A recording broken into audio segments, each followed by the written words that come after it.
डोंबिवलीत इमारतीच्या पार्किंगमध्ये भीषण आग, 29 दुचाकी जळून खाक।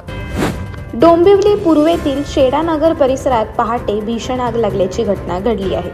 या आगीत 29 दुचाक्या पूर्णपणे भस्म झाल्या असून 5 व्यक्ती किरकोळ जखमी झाले आहेत। जखमींवर स्थानिक खासगी रुग्णालयात उपचार सुरू असून त्यांची प्रकृती स्थिर असल्याची माहिती समोर आली आहे। मिळालेल्या माहितीनुसार ही घटना आज पहाटे 4:30 वाजण्याच्या सुमारास घडली।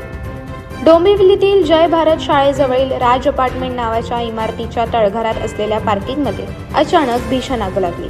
आग लागताच धुराचा मोठा लोट इमारतीत पसरला, ज्यामुळे निद्रस्त रहिवासी घाबरून जागे झाले। त्यांनी घाईघाईने इमारत सोडली आणि बाहेर सुरक्षित ठिकाणी आले। या गोंधळात 5 जण जखमी झाले असून सुदैवाने कोणतीही जीवितहानी झाली नाही। कल्याण डोंबिवली महानगरपालिकेच्या अग्निशमन दलाला घटनेची माहिती मिळताच त्यांनी तात्काळ कारवाई केली। दलाचे जवान घटनास्थळी पोहोचले आणि काही मिनिटातच आग नियंत्रणात आणली। मात्र तोपर्यंत पार्किंगमधील बहुतेक दुचाक्यांचे प्रचंड नुकसान झाले होते।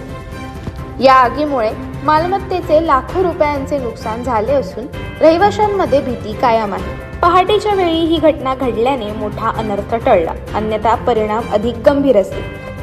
आगीचे नेमके कारण अद्याप उघड झालेले नाही। अशाच अनेक घटना आणि बातम्या जाणून घेण्यासाठी सबस्क्राईब करा आमचे YouTube चॅनल केवी न्यूज आणि इन्स्टा पेज कृषीवल न्यूजला फॉलो करा।